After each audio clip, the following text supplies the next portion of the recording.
1장부터 6장까지는 성벽 재건에 관한 이야기였죠. 그리고 7장은 귀환한 백성들의 명단과 숫자들 이렇게 나와 있습니다. 이거는 에스라서 4장과 내용이 같은 게 바로 이 느헤미야 7장이죠. 그거는 우리가 전에 한번 살펴봤고요. 그 끝에 백성들은 7장 73절 한번 보겠습니다. 이와 같이 제사장들과 레위 사람들과 문지기들과 노래하는 자들과 백성 몇 명과 느드님 사람들과 온 이스라엘 자손이 다 자기들의 성읍에 거주하였느니라. 성벽을 다 완성하고 난 뒤에 각각 자기의 성읍으로 돌아가서 거주하는 그런 상황으로 지금 되었습니다. 그리고 오늘 펼쳐지는 8장부터 13장까지는 성벽 완성 이후에 일어나는 신앙 부흥 운동입니다. 신앙 부흥 운동에 대한 기록인데 8장에서 10장, 8, 9, 10장은 언약을 갱신하는 이야기고 그 다음에 11, 12, 13장은 그것을 삶 속에서 어떻게 실천하는지 말하자면 언약의 순종에 대한 그런 내용입니다. 그래서 느헤미야는 이제 가시적인 성벽을 회복하는 것, 성벽을 중건하는 그것이 끝나고 이제 겉으로 드러나는 눈으로 보이는 그런 게 아니라 눈에 보이지 않는 내면적인 회복, 신앙 부흥 운동을 해나가는 것입니다. 그런 점에서 이제 율법 낭독과 순종의 기사가 언급되는 이 본장은 이스라엘의 신앙 회복에 아주 본질적인 면을 강조하고 있다 이렇게 볼 수 있겠습니다. 우리가 지난 에스라, 지금 느헤미야 이렇게 지금 보고 있는데 에스라서에서도 앞쪽에는 1차 귀환, BC로 따져서 BC 538년에 고레스의 칙령이 나왔고 537년, 536년에 그때 1차 귀환이 일어났죠. 그러고 난 뒤에 한 일이 뭐였습니까? 성전을 회복하는 일이었습니다. 무너진 성전을 다시 세우는 일이었습니다. 그리고 세월이 한참 흘러서 한 80년 지나서 BC 458년에 에스라가 이렇게 돌아와서 백성들과 같이 돌아와서 이게 2차 귀환이죠. 2차 귀환 해가지고 그 다음에 그 신앙 부흥 운동을 한다 그랬어요. 그게 에스라 하반부에 나오는 그런 내용이었죠. 거기서 특별히 우리에게 기억나는 거는 그 이방인들하고 이제 통혼을 해서 막 어울려서 살았는데 그 어울려서 사는 사람들 사이에 이제 이 율법을 듣고 그 다음에 이 통혼한 사람들이 이혼을 하는 거죠. 그죠? 이방인과의 결혼을 깨고 말하자면 이스라엘의 순수함을 회복하기 위해서 그렇게 하는 그런 장면을 봤었는데 그것을 현대적인 의미에서 이렇게 생각하지는 마시라고 제가 말씀을 드렸습니다.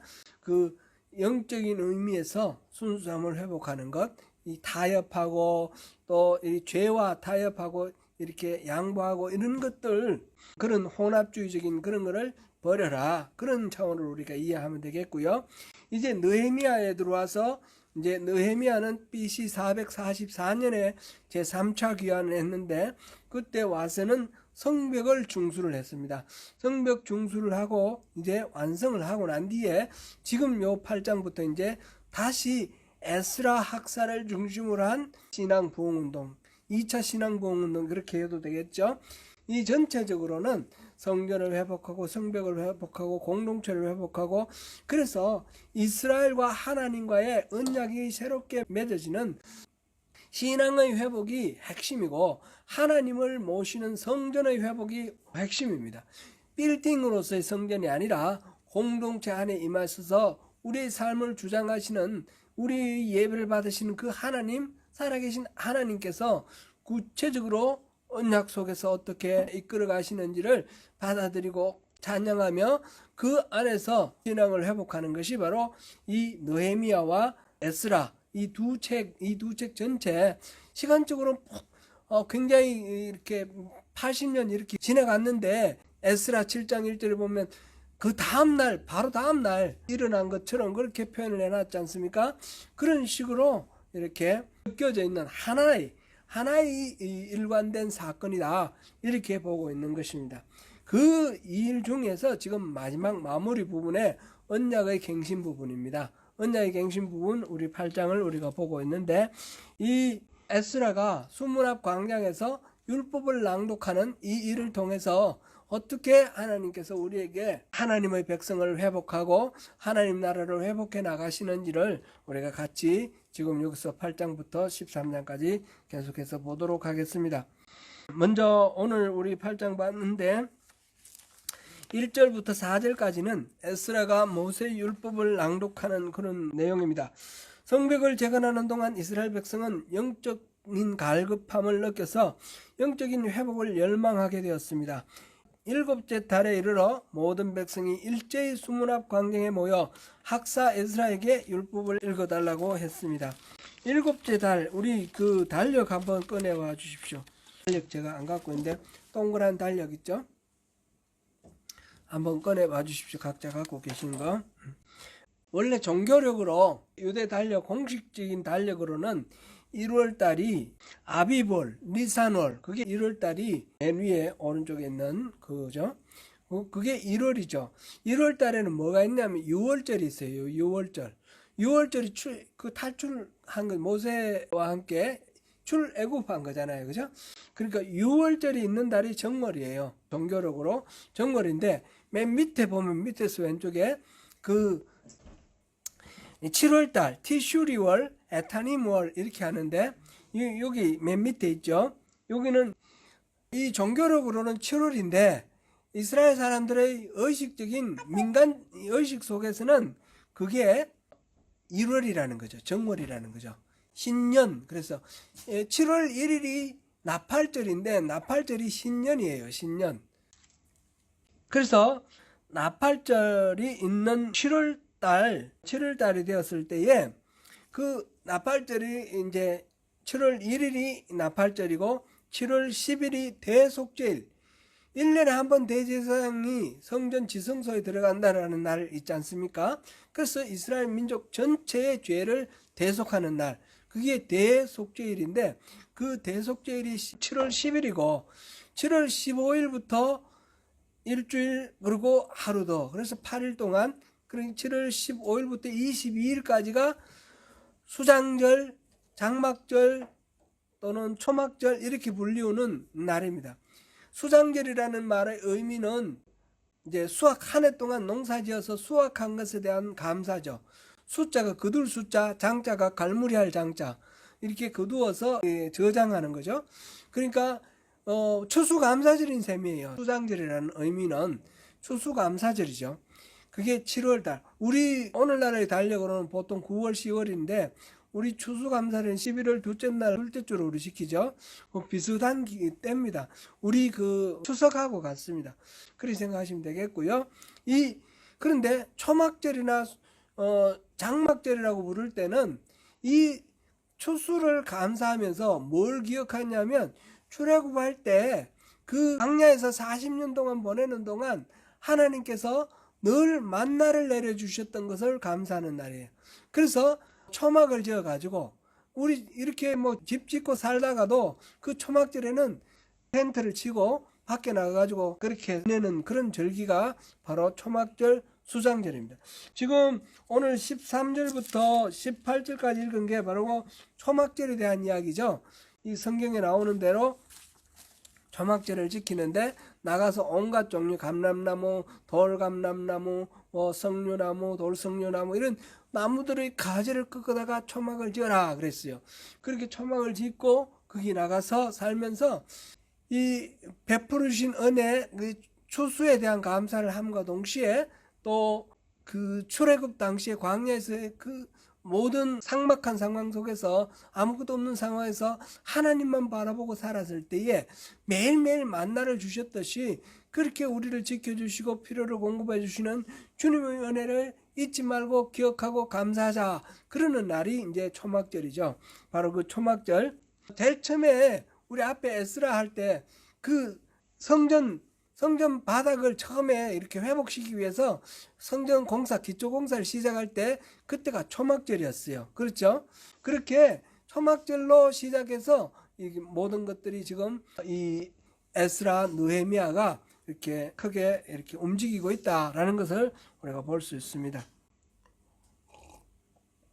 7월이 되었을 때, 곧 이 나팔절이 되었을 때에 백성들은 모두 수문 앞 광장에 모였습니다. 나팔절은 모든 백성들이 모이는 날입니다. 나팔 소리 듣고 모여서 하나님을 감사하는 날입니다. 그랬을 때 수문 앞 광장에 모였습니다. 그리고 학사 에스라에게 율법을 읽어주기를 요청했습니다. 우리가 앞에서 보았듯이 에스라는 대제사장의 적통을 연 그런 사람입니다.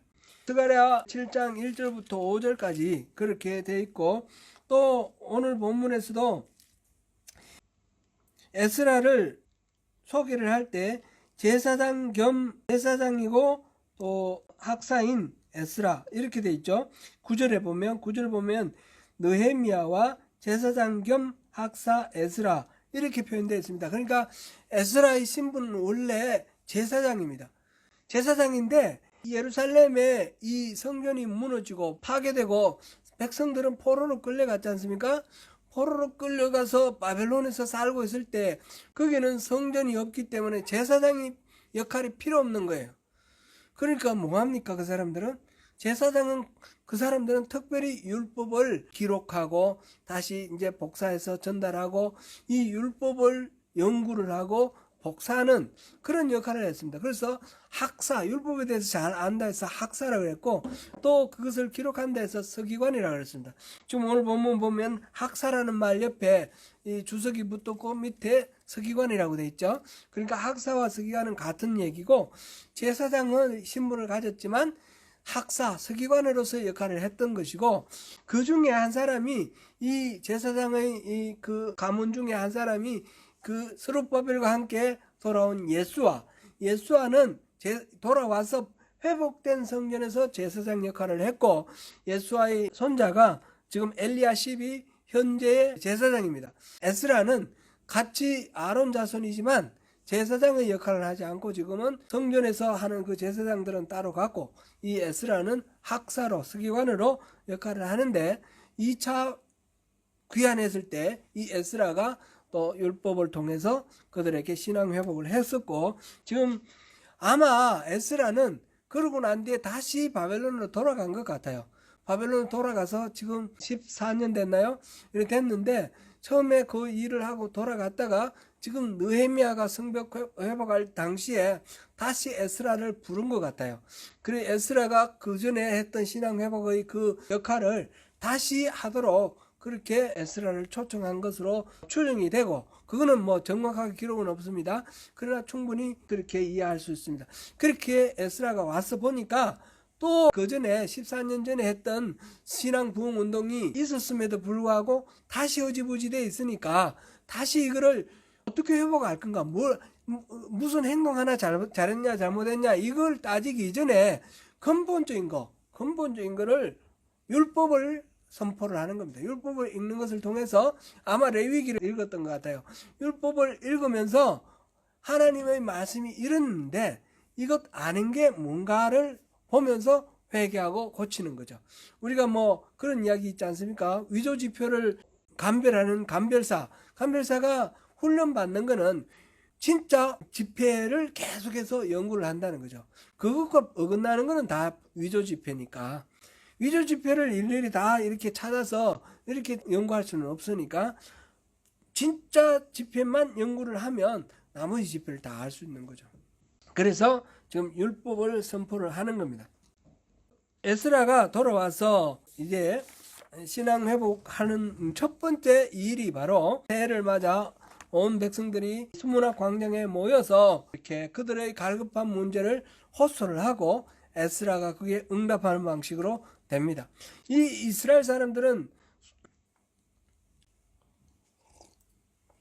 그동안 수십 년 동안 방치되어 있던 그 예루살렘 성벽, 지금 한 8, 90년 전에 거의 100년 가까이 전에 와서 성전을 회복했지만 성전은 회복됐는데, 그러나 성벽은 그 이전에 587년에 그때 무너진 상태 그대로 아닙니까?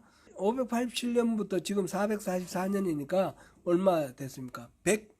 40년 정도, 150년 가까운 시간이 흘렀어요. 그러니까 완전히 폐허가 되고 무너져 있는 이 성벽을 회복시키는데, 처음에는 이거 되겠나 싶었는데 불과 52일 만에 완성했어요. 돌아온 사람들이 이전에 돌아왔던 사람들과 금방 돌아온 사람, 이런 거 구분 없이 모든 사람들이 참여를 했고, 제사장부터 또는 그 물 깃는 그 하인들까지, 그리고 장사치까지, 기술자들까지, 금은 세공하는 기술자들까지 전부 모든 사람들이 모여가지고 이 구역을 나누어가지고 한꺼번에 일을 해가지고, 이 적들이 공격하는 것 때문에 파수꾼도 절반은 반 세워놓고 일하는 사람은 또 무기를 지닌 채 일을 했지만 52일 만에 이게 완성이 됐단 말이에요. 이게 얼마나 놀라운 일입니까? 대단히 스스로 생각을 해도 놀라운 일입니다. 우리가 이걸 다 해냈다니 그렇게 놀라고 감격해합니다.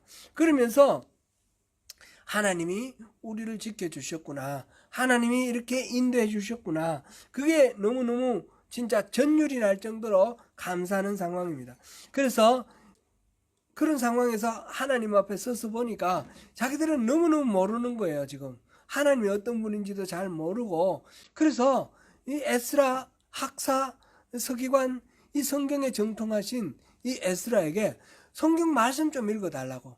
우리가 조상들로부터 늘 듣는 말에는 하나님 말씀이 다 기록되어 있다고 그러고 우리 많이 들었는데, 파편적으로 이렇게 저런 걸 얘기는 들었지만 제대로 좀 한번 배우고 싶다고, 그렇게 에스라에게 요청을 하는 겁니다.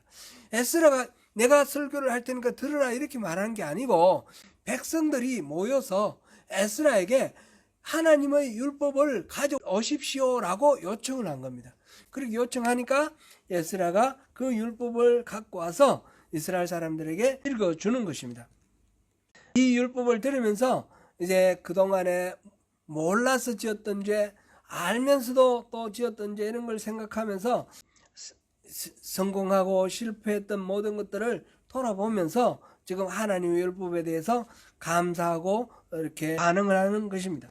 5절부터 8절까지가 그 반응의 내용입니다. 지금 4절까지는 에스라에게 읽어달라 했던 것이고, 5절부터 8절에는 에스라가 모든 백성 위에 서서 읽었다 이랬는데, 백성 위에라는 것은 이렇게 나무로 만든 단을 만들어서 그 위에 서서, 지금 수많은 군중들이 있으니까 안 보이니까 높은 자리로 만들어가지고 나무로 짜서 그 위에서 지금 읽어주는 거예요. 읽어주는 그게 이제 5절이고, 그 다음에 에스라가 읽어주기 전에 책을 펴니까 백성들이 다 일어났다 이래 됐습니다. 다 일어났다. 왜 일어났습니까? 이 하나님 말씀에 대한 경외함을 표현하고, 하나님 말씀 선포되면 내가 그 말씀 따르겠습니다 라는 그런 순종의 의지를 표현하는 것이 일어나는 것으로 그렇게 표현이 됐습니다. 오늘날도 우리 예배하는데, 교회에서 예배할 때 성경 봉독 시간에 일어나는 교회들이 많이 있습니다. 혹시 그런데 경험해 보셨어요? 다양한 교회들이 있으니까 그렇게 말씀을 봉독하겠습니다. 봉독이라는 말은 이렇게 받들어서 읽는다는 뜻이에요. 제가 이제 말씀드릴 때 때로는 봉독, 때로는 그냥 읽겠습니다 그러는데, 굳이 봉독이라는 말만 쓰는 데가 있어요. 좀 이렇게 컨서버티브한테, 그런데 보수적인 교단에서는 성경 봉독할 때는 반드시 일어서고 성경은 반드시 봉독이라고 그러고 그럽니다. 그건 내 의미가 바로 하나님의 말씀을 들을 때에 우리가 하나님을 경외합니다, 하나님 말씀에 순종하겠습니다, 그런 의미를 표현하는 것입니다. 그러면 우리는 성경 봉독할 때 안 일어서잖아요. 그러면 하나님 말씀 경외하지 않고 하나님 말씀 순종하지 않겠다는 의지인가요? 그런 건 아닙니다. 우리가 다만 잊어버리면 안 되니까 이걸 우리가 한번 짚어보면 좋겠어요. 에스라가 말씀을 읽기 위해서 펼쳤을 때 모두 다 일어섰다. 이제 그 의미는 하나님 말씀을 순종하겠다라는 것, 하나님 말씀을 경외한다는 그런 의미인데, 우리는 앉아있지만 실제로는 그런 마음으로 앉아있다는 거죠. 사실은 우리는 성경에 기록되어 있는 이 말씀만 하나님의 말씀이 아니라 그 말씀을 읽고 해석하고 전달하는 이 목사의 설교도 하나님의 말씀이라는 믿음으로 합니다. 목사가 전한다고 해서 다 하나님의 말씀이라고 볼 수 없는 경우도 많지만, 근본적으로 우리 마음의 믿음으로, 목사도 그런 믿음으로 설교를 준비하고 성도들도 그런 믿음의 마음으로 설교를 듣는 겁니다. 설교는 그냥 강연이 아닙니다. 자기의 주관이나 가치관을 내세우는 것이 아니라 하나님의 말씀을 듣고 해석하는 것이죠. 그래서 하나님 말씀을 전해드리는 것이 의아하고 그런 마음으로 우리가 하나님 말씀을 듣습니다. 그렇게 보면 우리가 예배할 때 사도신경 하나 우리가 일어서서 그렇게 하는데 그것으로 전체 다 일어서 있는 것으로 가름하는 겁니다. 상징적으로 그렇게 하는 것이고 그것만 하나님을 경외하는 거고 나머지 아니다 이렇게 생각하면 안 되겠죠. 찬양할 때도 우리가 찬양하는 것 자체가 하나님께 찬양을 올려드리는 겁니다. 우리가 어디 나가서 우리끼리 소풍 가서 찬송하고 이런 거는 우리끼리 서로 격려하고 위로할 수도 있지만 예배할 때 우리가 찬양하는 것은 하나님을 높여드리는 것이고 또 때로는 하나님이 우리에 대해서 주시는 위로의 말씀으로 함께 찬양할 수도 있습니다. 설교 말씀도 그렇고 그러니까 예배 전체가 하나님의 존전에 서서 하나님 앞에서 우리가 하나님과 대화 나누고 하나님을 높여드리고 하나님 말씀 듣고 그런 거죠. 이 요한계시록 4장 5장에 보면 하늘에서 이루어지는 예배의 모습이 거기에 묘사되어 있습니다. 그 천사들도 막 노래하고 장로들은 하나님을 막 찬양하다가 머리에 있는 면류관을 벗어서 막 던지고 또 엎드려 부복하고 이제 우리가 천국에 가면 계속해서 그렇게 예배를 할 텐데 그게 막 힘든 어떤 노동으로 생각하면 어떻게 되나요? 너무 괴로울 것 같아요. 그러나 그게 아니죠. 너무너무 기쁜 거예요. 하나님 앞에서 있는 것 자체가 황홀하고 기쁘고 하나님의 에너지가 우리한테 충만해져 가지고 기쁨을 어쩔 줄 몰라서 막 기뻐하고 막 손들고 그리고 그 감사함으로 엎드려 부복하고 그렇게 하는 거죠. 우리가 예배할 때 그 마음으로 예배하는 거예요. 우리가 예배할 때 목사 설교가 오늘 좀 어떻게 변화됐나? 오늘 좀 잘하나? 이런 마음으로 하면 그건 예배가 아니에요. 그건 강의예요. 그런 거 아니고 저 속에서 하나님이 내게 주시는 말씀이 뭔가 그거를 깊이 묵상하면서 그 말씀을 듣는 거예요. 그 중에 좀 불순물들이 목사들이 다 죄인들이기 때문에 불순물들이 많이 끼어듭니다. 그런 것도 잘 분별하고 걸러서 하나님 말씀을 듣는 것. 아닌 것을 집중하지 않고 하나님의 말씀에 집중하는 것 그것이 중요하죠. 그런 의미가 있다라는 것을 말씀드리고요. 지금 에스라가 율법을 읽는 동안 아침에 새벽 미명 때부터 시작해서 정오 때까지 말씀을 읽는데 그때의 수문학 광야에 모인 이스라엘 사람들은 모두 다 일어서서 처음부터 끝까지 계속 일어서서 그 말씀을 듣습니다. 그거를 우리가 기억하고 하나님을 예배할 때는 격려함으로 또 순종의 결단으로 그렇게 우리가 예배한다라는 것을 우리가 기억해야 되겠습니다.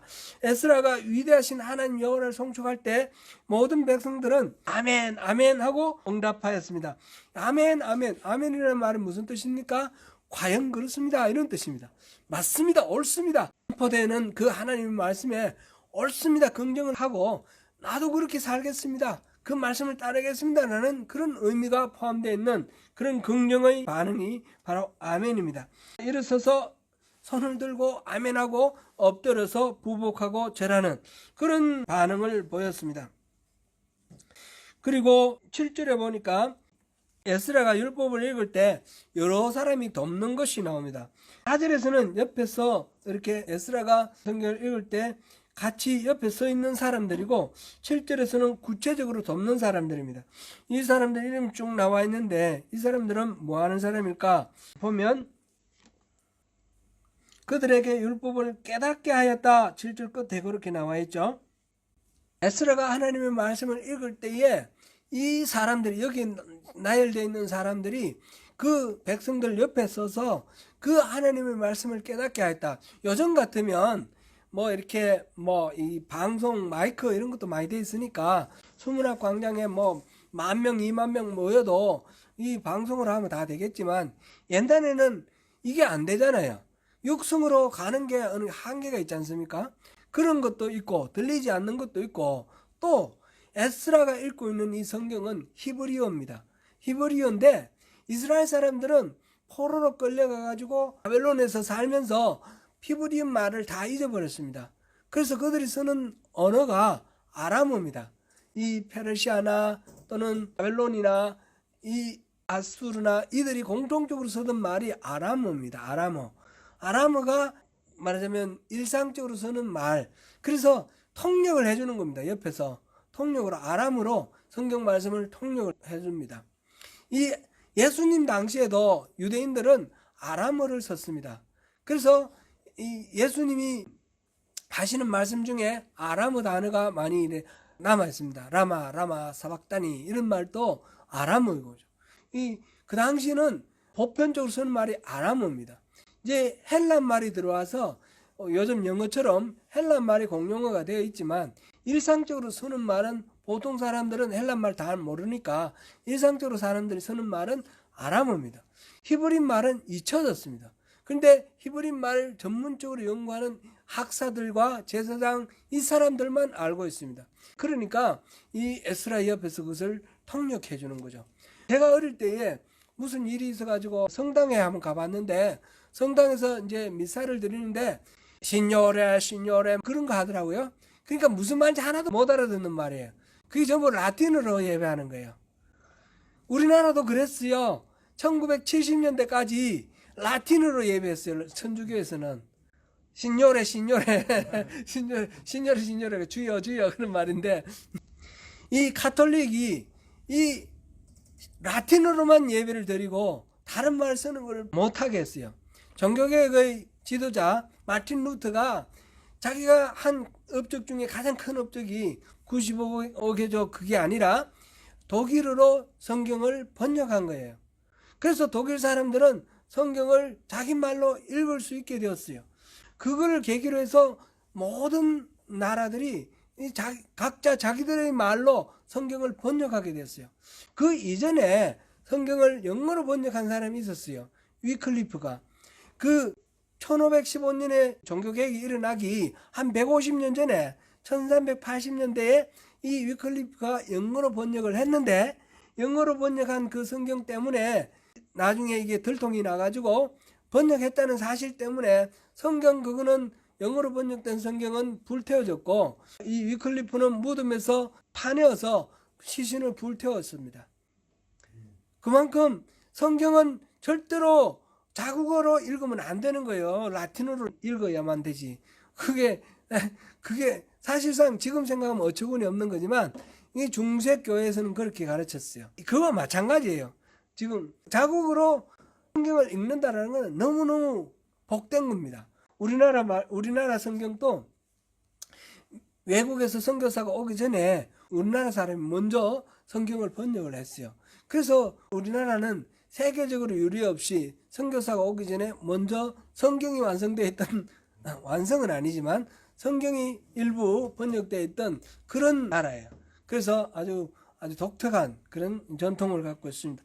그래서 성경을 우리가 우리말로 읽을 수 있다는 것에 대해서 감사하고 이 성경의 말씀이 이제 우리 삶에 우리의 이해 지식할 수 있는 인식 수준 안에서 이해되어서 우리 삶에 녹아 들어가고 그렇게 하는 게 참 얼마나 감사하고 복된 일인지요.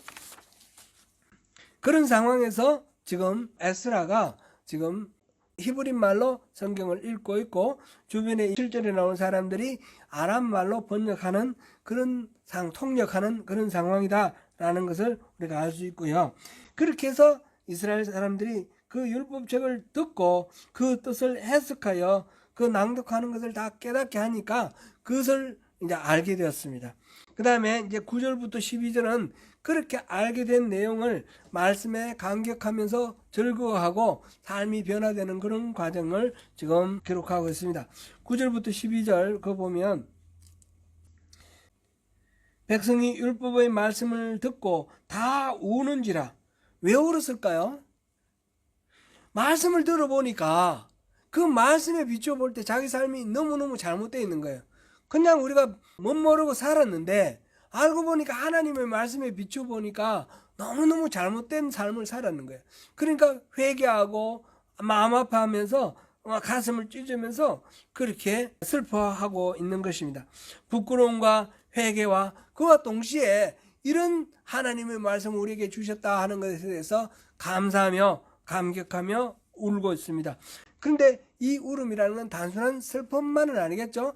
회개와 이 후회, 안타까움, 그와 동시에 이 모든 것들을 깨닫게 해주신 하나님의 은혜에 감사하는 감격의 눈물이겠죠. 그러니까 이게 사실은 슬픔과 기쁨이 한꺼번에 섞여 있는 그런 눈물입니다.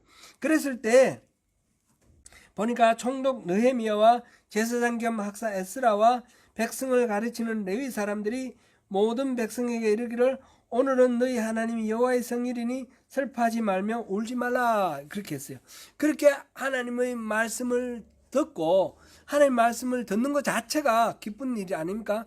바로 이 성일날, 기쁜 날 울지 말고 기뻐라, 그렇게 말하였습니다. 그래서 10절에 주의 성일이니 근심하지 말라, 여호와로 인하여 기뻐하는 것이 너희의 힘이니라, 이렇게 말하고 있습니다.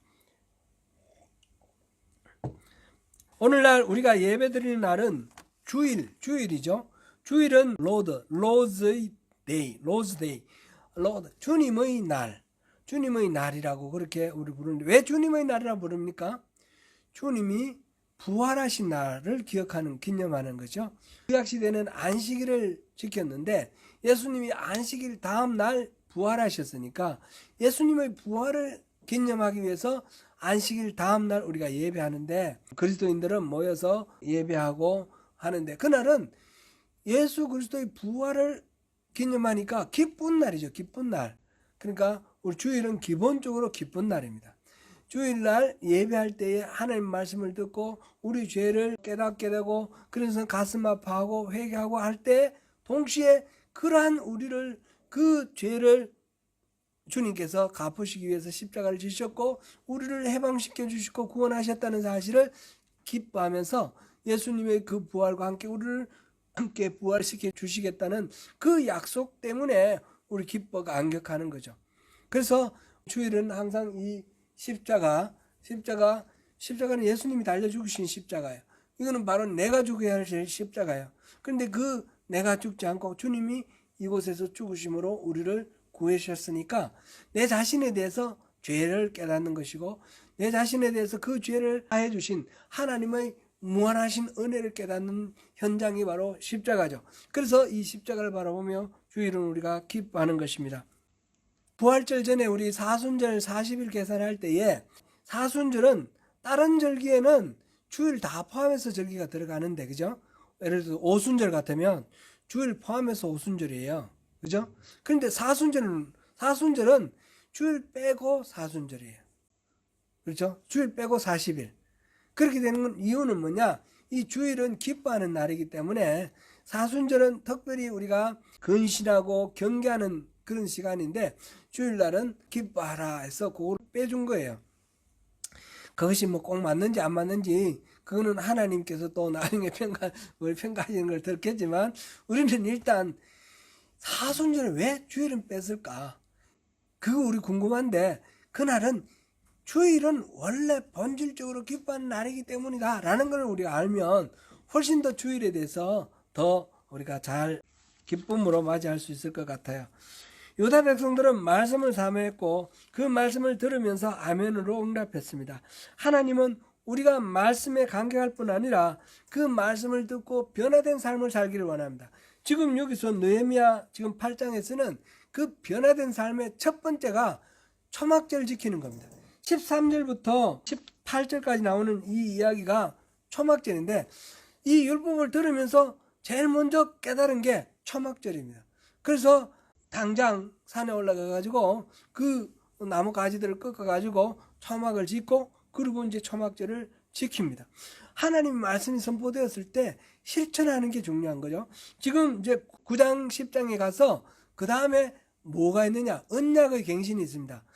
이 출애굽 하면서부터 시작해서, 아니 그 이전부터 아브라함을 부르시면서부터 시작해서 베풀어 주신 그 은혜를 기억하면서 우리가 어디만큼 잘못 나가 있는가 생각하고 그 본래에 있어야 마땅한 자리로 돌아오는 그것, 그게 바로 언약의 갱신입니다. 그게 이제 9장 10장에서 이루어지는 것이 바로 언약의 갱신입니다. 말씀을 들었으면 실천해야 되는 거죠. 언약의 말씀을 들었으면 우리가 잘못된 데서 돌아와서 새롭게 언약을 회복해야 되는 거죠. 그게 이제 8, 9, 10장의 이야기입니다. 기독교의 기본 핵심은 이 진리를 깨닫고 막 감격하는 것, 그게 아닙니다. 깨달아 감격했으면 삶에 실천하는 겁니다. 기독교의 핵심은 하나님의 가르침을 삶에 실천하는 겁니다. 순종하는 것입니다. 이 하나님의 말씀은 살아있고 운동력이 있어, 그리고 외래하고 찔러 쪼개기까지 다 한다고 그랬지 않습니까? 그래서 현실에서 구체적으로 삶 속에서 이렇게 적용해서 잘못된 것은 고치고 바른 길을 찾아가는 것, 그것이 바로 이 말씀의 능력이고 말씀을 듣는 우리의 자세이고 태도인 것입니다. 유다 백성은 처음에는 슬픈 기색으로 울었지만 그 말씀 그 자체가 바로 우리를 새롭게 하는 것이라는 것을 깨달아 알고 기뻐하면서 감사했습니다. 기뻐하며 감사하는 방식으로 제일 먼저 표현하는 것이 서로 음식을 나누는 겁니다. 음식을 나누는 거, 여기는 준비하지 못한 사람도 있고 가난한 사람도 있고 소외된 사람도 있습니다. 많이 준비할 수 있는 사람은 많이 준비하고 그렇게 함께 더불어서 먹고 마시고 사랑을 나누는 것입니다. 기본적으로 처음부터 이렇게 하나님의 말씀에 감격했으면 사랑을 표현하고 사랑을 나누는 그것으로 잔치하는 모습으로 이 천국 잔치를 이렇게 여기서 이미 우리가 누리고 있다라는 그런 표현으로 여기서 잔치를 실천하는 것입니다. 유다 백성은 하나님 앞에서 함께 기뻐하고 즐거워하면서 이웃과 화목하는 그런 모습으로 말씀에 반응했습니다. 사랑하는 성도 여러분, 하나님이 원하시는 것이 무엇인지 깨달아야 됩니다. 그것이 어디에서 나옵니까? 하나님의 말씀을 볼 때에 그것을 압니다. 말씀을 사모하고 그 말씀에 아멘으로 응답하면서 그것이 말씀이 우리에게 주어질 때 삶으로 실천하는 가운데 우리의 인격이 변하고 우리 성품이 변하고 그래서 예수를 닮아가는 것, 그래서 천국의 백성으로 살아가는 것, 그것이 신앙입니다. 말씀에서 길을 찾고 말씀에서 하나님을 만나시는 가운데 하나님 뜻을 이 땅에서 실천하시고 하나님의 마음을 기쁘게 해드리면서 하나님의 그 기쁨과 평강의 날에 함께 안식하는 하나님의 백성으로 승리하시는 저와 여러분이 되시기를 축원합니다. 기도하겠습니다. 은혜로우신 하나님, 수문 앞 광장에서 이스라엘 백성들이 그 짧은 시간에 성벽을 완성하게 해주신 하나님을 감격하면서 하나님의 말씀을 듣기를 요구했을 때에 에스라가 율법을 선포했습니다.